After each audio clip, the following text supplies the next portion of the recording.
प्यारे बच्चों, आपका दिन मंगलमय हो। अगर आप नए हैं तो इस चैनल को सब्सक्राइब कर लें। आज हम करेंगे कक्षा 12वीं का वितान से पाठ नंबर 3। लिखा है इसको ओम थानवी ने। अतीत में दबे पांव। ये एक इतिहास का पाठ है, इतिहास पर आधारित है। इसके अंदर हमारी जो ऐतिहासिक धरोहर है, वस्तुएं हैं, उनके बारे में बताया जाएगा।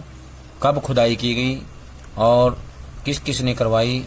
सिंधु घाटी सभ्यता के बारे में है। मोहनजोदड़ो और सिंधु घाटी सभ्यता, इसमें मोहनजोदड़ो मिला था और उसमें क्या क्या मिला खुदाई करते हुए। हड़प्पा संस्कृति, मोहनजोदड़ो और हड़प्पा संस्कृति, इसके बारे में है। मोहनजोदड़ो होता है मुर्दों का टीला, वर्तमान में ये पाकिस्तान शहर में है। अभी भी मोहनजोदड़ो और हड़प्पा प्राचीन भारत के ही नहीं, दुनिया के दो सबसे पुराने नियोजित शहर माने जाते हैं। कहने का आशय है कि जो मोहनजोदड़ो और हड़प्पा हैं, ये प्राचीन भारत के नहीं, दुनिया के जो हैं, विश्व के जो हैं नियोजित शहर हैं। यानी कि जो सोच समझकर एक प्लानिंग के तहत बनाए गए थे। ये सिंधु घाटी सभ्यता के प्रवर्ती यानी परिपक्व दौर के शहर हैं। खुदाई में और शहर भी मिले हैं, लेकिन मोहनजोदड़ो ताम्रकाल के शहरों में सबसे बड़ा है। ताम्रकाल होता है तांबे का काल, जिस समय लोगों ने तांबे का प्रयोग करना शुरू कर दिया था या प्रयोग में जो है माहिर होते जा रहे थे, उसको बोलते हैं ताम्रकाल। वह सबसे उत्कृष्ट भी है, उत्कृष्ट सर्वश्रेष्ठ। व्यापक खुदाई यहीं पर संभव हुई।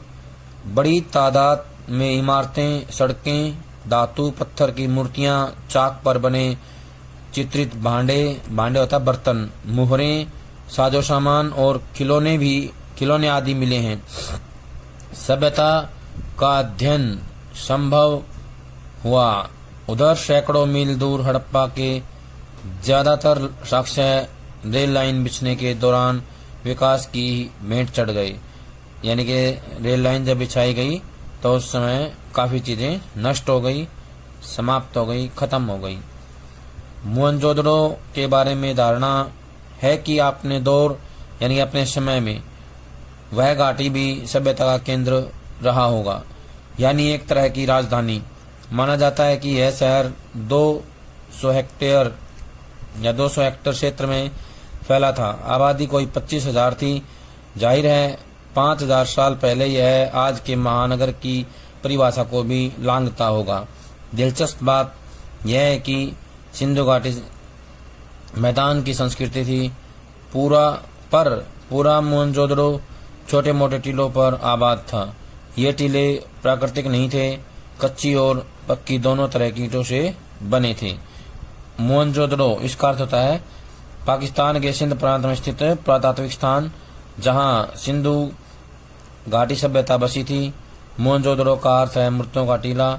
वर्तमान समय में इसे मोहनजोदड़ो के नाम से जाना जाता है। हड़प्पा पाकिस्तान के पंजाब प्रांत का पुरातात्विक स्थान, जहां सिंधु घाटी सभ्यता का दूसरा प्रमुख नगर बसा था, ये है हड़प्पा। कच्ची और पक्की दोनों तरह की ईंटों से धरती की सतह को ऊंचा उठाया गया था, ताकि सिंधु का पानी बाहर पसर आए तो उससे बचा जा सके। कहने का आशय है कि जो बनाया गया था इसको सिंधु नदी के पानी के बहाव से बचने के लिए, उसके फैलने से बचने के लिए जो है बनाया गया था, ताकि पानी से बच जाए वो। मोहनजोदड़ो की खूबी यह है कि इस आदिम मतलब पुराने शहर की सड़कों और गलियों में आप आज भी घूम फिर सकते हैं।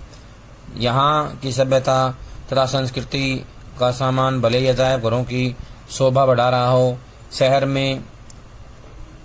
शहर जहाँ था अब भी वही है। आप इसकी किसी भी दीवार पर पीठ टिकाकर सुस्ता सकते हैं, वह एक खंडहर क्यों न हो। किसी घर की देहरी होता दहलीज पर पांव रखकर आप सहम सकते हैं। सहम सकना होता है एकदम थोड़ा सा डर जाना।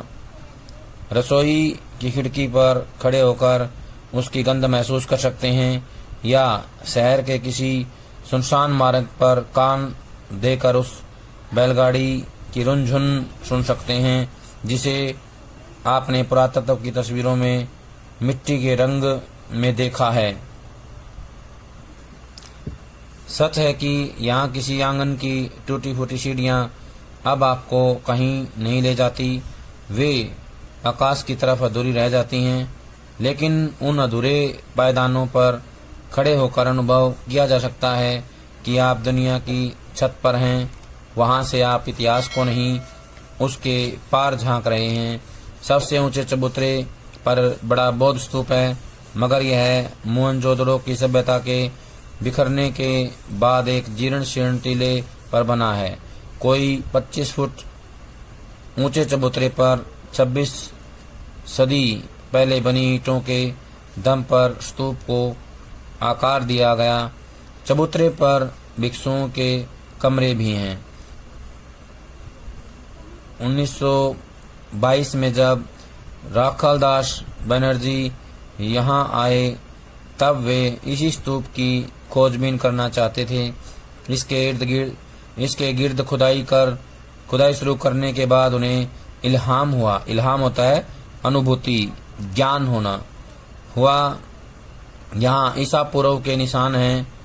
भारतीय पुरातत्व सर्वेक्षण के महानिदेशक जॉन मार्शल के निर्देशन पर खुदाई का व्यापक अभियान शुरू हुआ। धीमे धीमे यह खोज विशेषज्ञों को सिंधु घाटी सभ्यता की देहरी पर ले आई। इस खोज ने भारत को मिस्र और मेसोपोटामिया की प्राचीन सभ्यताओं के समकक्ष ला खड़ा किया। दुनिया की प्राचीन सभ्यता होने के भारत के दावे को पुरातत्व का वैज्ञानिक आधार मिल गया। पर्यटक बंगले से सर्पिल पगडंडी पार कर हम सबसे पहले इसी स्तूप पर पहुंचे। पहली ही झलक ने हमें ऐपलक कर दिया, यानी ये पहली बार हमने देखा तो हम क्या हो गए, एक टक उसे देखते रह गए। इसे नागर सभ्यता का सबसे पुराना लैंडस्केप कहा जाता है। यह शायद सबसे मनोरंजक भी है।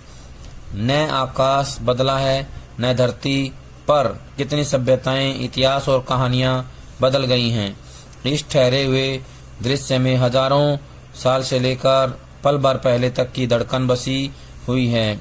इसे देखकर सुना जा सकता है, भले ही किसी जगह के बारे में हमने कितना पढ़ सुन रखा हो, तस्वीरें या वृत्त चित्र देखे हों।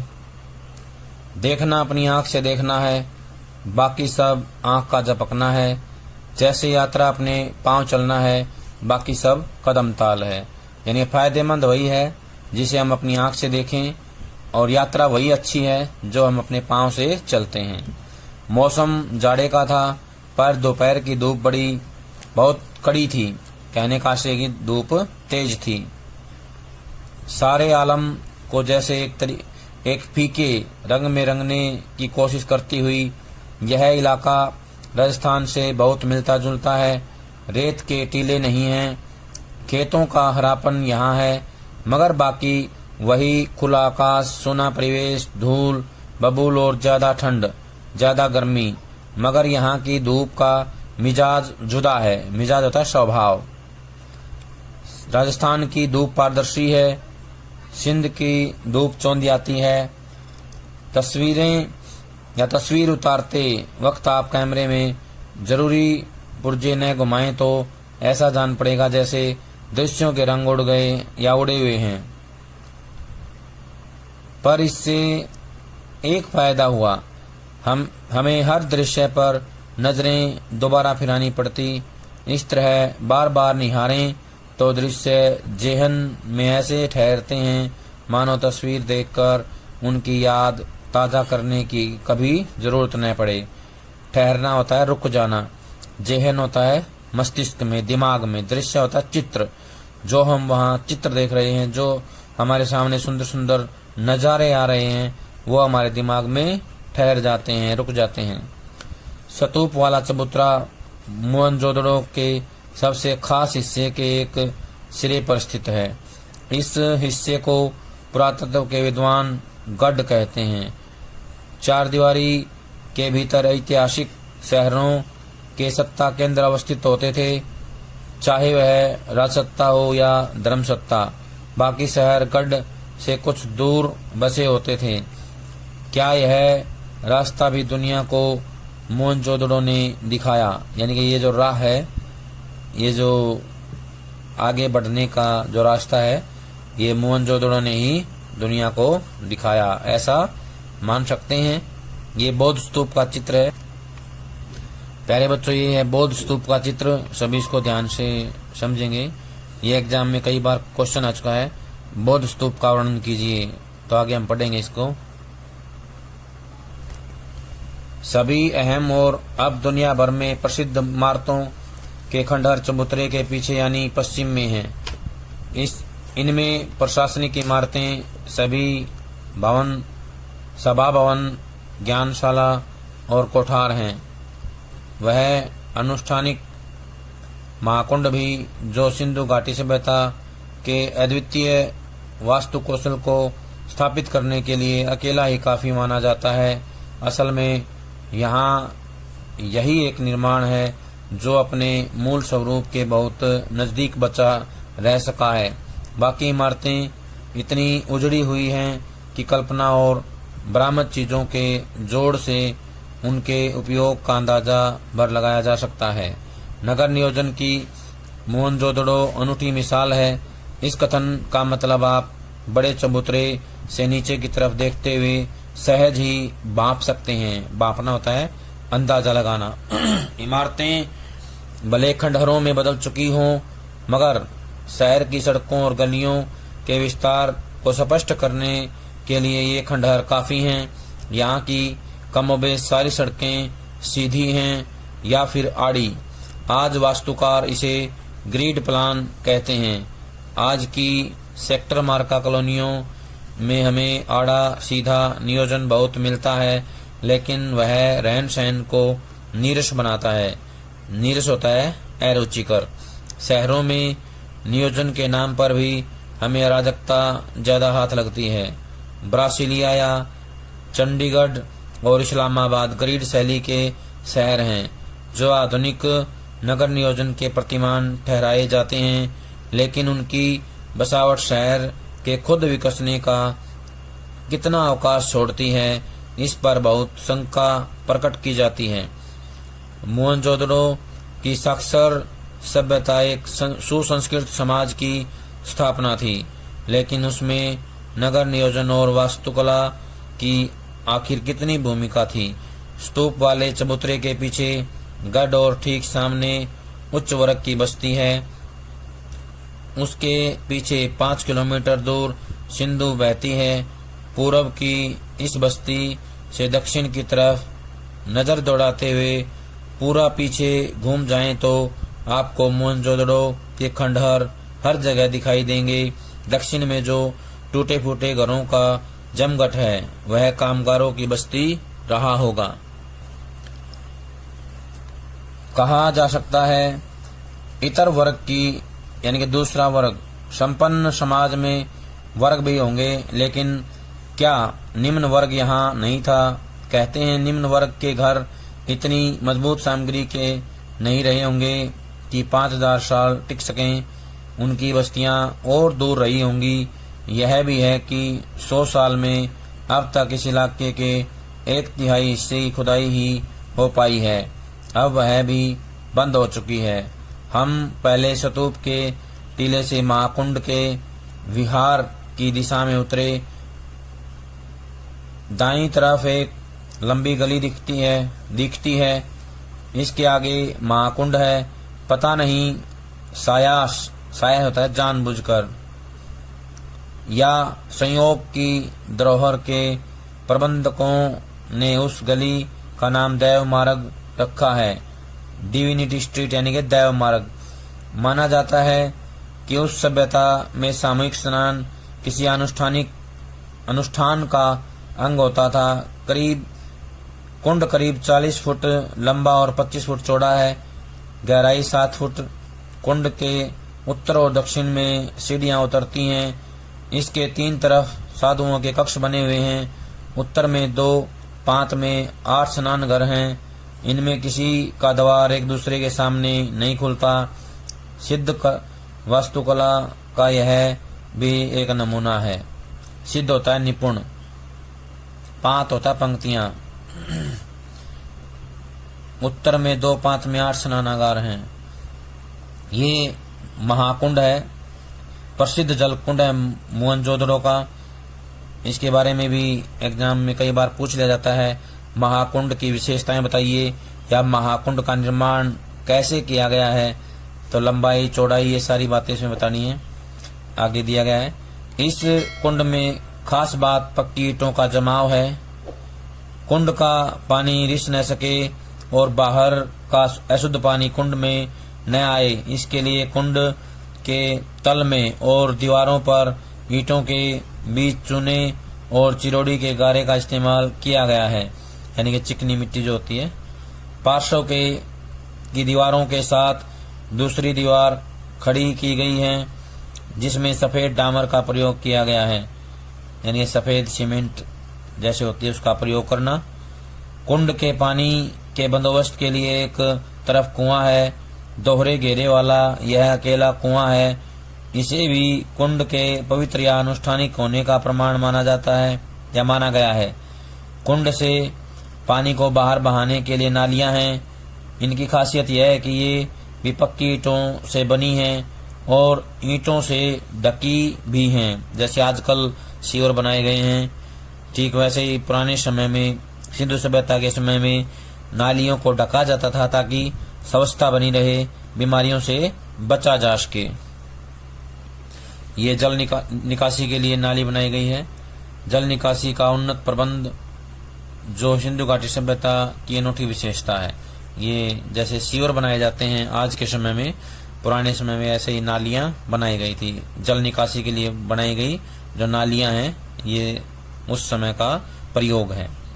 पक्की और आकार में समरूप दूसरी तो सिंधु घाटी सभ्यता की विशिष्ट पहचान मानी गई है। ढकी हुई नालियों का उल्लेख भी पुरातात्विक विद्वान और इतिहासकार जोर देकर करते हैं। पानी निकासी का ऐसा सुव्यवस्थित बंदोबस्त इससे पहले के इतिहास में नहीं मिलता। महाकुंड के बाद हमने गढ़ की परिक्रमा की। कुंड के दूसरी तरफ विशाल कोठार है। कर के रूप में हासिल अनाज शायद यहाँ जमा किया जाता था। इसके निर्माण रूप खासकर चौकियों और हवादारी को देखकर ऐसा कयास लगाया गया है। यहाँ 9 चौकियों की 3 कतारें हैं। उत्तर में एक गली है जहाँ बैलगाड़ियों का जिनके प्रयोग के साक्ष्य मिले हैं, बैलगाड़ियों में प्रयोग होता था ऐसा कुछ माना जाता है। ढुलाई के लिए आवागमन होता था। ठीक इसी तरह का कोठार हड़प्पा में भी पाया गया है। ये कोठार इसलिए बनाए गए थे ताकि वहां अनाज का भंडारण किया जा सके, अनाज को इकट्ठा किया जा सके, और वहां वो बैलगाड़ियों के द्वारा लाया जाता था। अब यह जग जाहिर है कि सिंधु घाटी के दौर में व्यापार ही नहीं, उन्नत खेती भी होती थी। वर्षों यह माना जाता रहा कि सिंधु घाटी के लोग अन्न उपजाते नहीं थे, उसका आयात करते थे। आयात होता है मंगवाना, बाहर से चीजें मंगवाना। नई खोज ने इस ख्याल को निर्मूल साबित किया है, बल्कि अब कुछ विद्वान मानते हैं कि वह मूलतः खेतीहर और पशुपालक सभ्यता ही थी। लोहा शुरू में नहीं था, पर पत्थर और तांबे की बहुतायत थी। पत्थर सिंध में ही था, तांबे की खानें राजस्थान में थी। इनके उपकरण खेती बाड़ी में प्रयोग किए जाते थे, जबकि मिस्र और सुमेर में चकमक और लकड़ी के उपकरण इस्तेमाल होते थे। इतिहासकार इरफान हबीब के मुताबिक यहाँ के लोग रबी की फसल लेते थे। कपास, गेहूं, जौ, सरसों और चने की उपज के पुख्ता सबूत खुदाई में मिले हैं। यह वह सभ्यता का तर युग था जो धीमे धीमे सूखे में ढल गया। तर होता है पूरी तरह से उन्नति के चरम पर पहुंचा हुआ युग। विद्वानों का मानना है कि यहाँ ज्वार, बाजरा और रागी की उपज भी होती थी। लोग खजूर, खरबूजे और अंगूर उगाते थे। झाड़ियों से बेर जमा करते थे। कपास की खेती भी होती थी। कपास को छोड़कर बाकी सब के बीज मिले हैं और उन्हें परखा गया है। कपास के बीज तो नहीं पर सूती कपड़ा मिला है। ये दुनिया में सूत के दो सबसे पुराने नमूनों में से एक है। दूसरा सूती कपड़ा 3000 ईसा पूर्व का है जो जॉर्डन में मिला है। मोहनजोदड़ो में सूत की कताई बुनाई के साथ रंगाई भी होती थी। रंगाई का एक छोटा कारखाना खुदाई में माधव स्वरूप वत्स को मिला था। छाल्टी या लीलन और ऊन कहते हैं। यहाँ सुमेर से आयात होती थी और शायद सूत उनको निर्यात होता था, यानी कि भेजा जाना। निर्यात होता है भेजना। कोई भी चीज हमारे पास ज्यादा मात्रा में तो हम उसे बाहर भेजते हैं, उसको बोलते हैं निर्यात। सूत उनको निर्यात होता था। जैसा कि बाद में सिंध से मध्य एशिया और यूरोप को सदियों हुआ। प्रसंगवश मेसोपोटामिया के शिलालेखों में मोहनजोदड़ो के लिए मेल हुआ शब्द का संभावित प्रयोग मिलता है। मेल हुआ शब्द का प्रयोग किया जाता है मोहनजोदड़ो के लिए। महाकुंड के उत्तर पूर्व में एक बहुत लंबी सी इमारत के अवशेष हैं। इसके बीचों बीच खुला बड़ा दालान है। दालान होता आंगन। 3 तरफ बरामदे हैं। इनके साथ कभी छोटे छोटे कमरे रहे होंगे। पुरातत्व के जानकार यानी कि इतिहास के जानकार कहते हैं कि धार्मिक अनुष्ठानों में ज्ञानशालाएं सटी हुई होती थी। उस नजरिए से इसे कॉलेज ऑफ प्रीस्ट्स माना जाता है या माना जा सकता है, यानी कि विद्वानों का एक सभागार या विद्वानों का स्थान इसे कह सकते हैं। दक्षिण के एक और बगन इमारत है। बगन होता है टूटी फूटी। इसमें 20 खंभों वाला एक बड़ा हॉल है। अनुमान है कि यह राज्य सचिवालय, सभा भवन या कोई सामुदायिक केंद्र रहा होगा। गढ़ की 4 दीवारी लांघकर हम बस्तियों की तरफ बढ़े। ये गढ़ के मुकाबले छोटे टीलों पर बनी हैं, इसलिए इन्हें नीचा नगर कहकर भी पुकारा जाता है। खुदाई की प्रक्रिया में टीलों का आकार घट गया है। कहीं कहीं वे फिर जमीन से जा मिले हैं और बस्ती के कुएं लगता है जैसे मीनारों की शक्ल में धरती छोड़कर बाहर निकल आए हैं। पूर्व की बस्ती रईसों की बस्ती है। प्रश्न आ जाए पूर्व की बस्ती के बारे में बताइए, तो हमें रईसों की बस्ती के बारे में बताना है। हालांकि आज के युग में पूर्व की बस्तियां गरीबों की बस्तियां मानी जाती हैं। प्यारे बच्चों, आज जो काम करवाया है सभी इसको कापी में लिख करके याद करेंगे। सभी का बहुत बहुत धन्यवाद।